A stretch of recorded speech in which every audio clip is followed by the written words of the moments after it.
Well, I went ahead and did it, and that is I removed the hinges,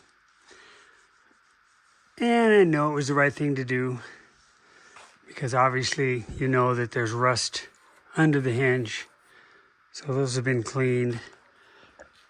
The hinges themselves have not been cleaned yet,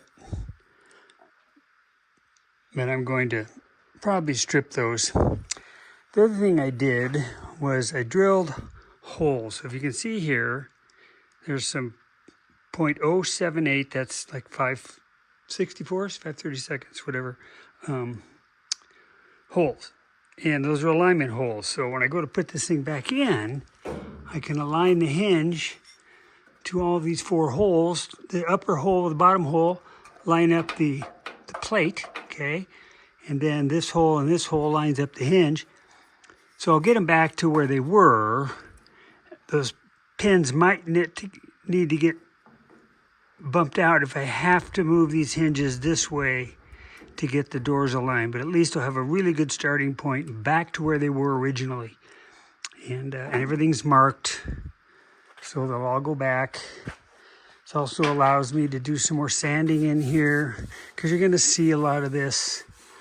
I was starting to get lazy, and I'm still lazy. It's odd, there's a ripples here on this one and this one. They got to be factory, but somebody has come in and added a little plate here.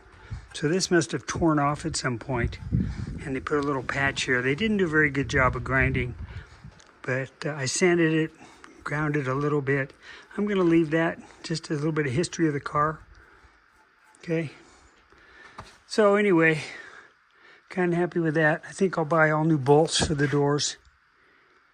This looks like an M8 by, I don't know, 2 or 3 centimeters.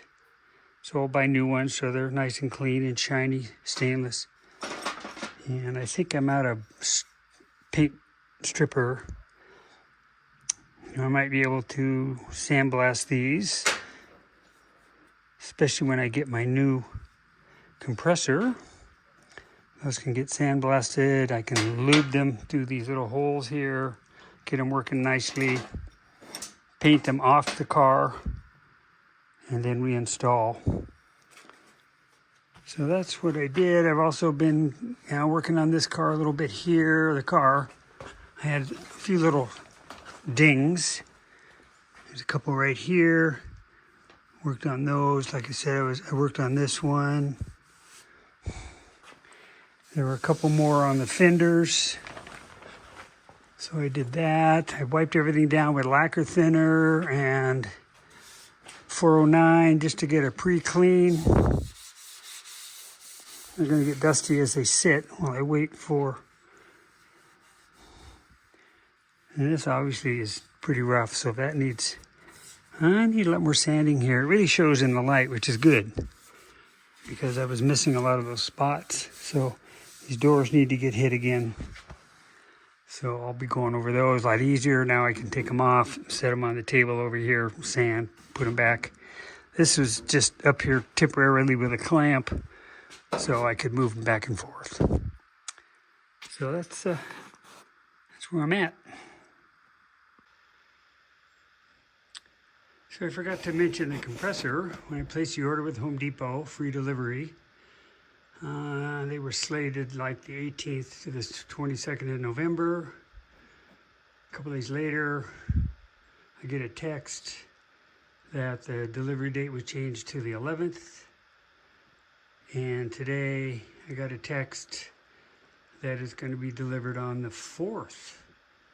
So that's much better because that gives me, some time here where it's going to be a little warmer. Getting into the middle and end of November, it's cold. And so you don't want to paint when it's cold. I'm hoping for a 70, 72 degree day. And I'll be ready. Okay, back to using the fast etch, which I forget how much this cost. It was a bunch. And I got that much still to use, or what, another car? Maybe. Anyway, I put the fast etch on these bare spots.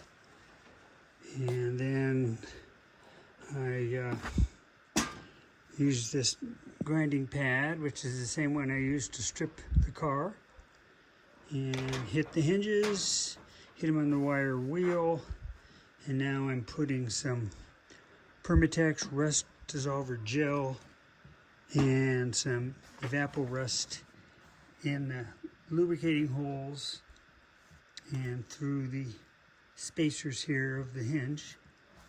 One of them works good, the other ones are pretty darn tight. I did try a torch on the tightest one, helped a little bit. So we'll see how this rust products work.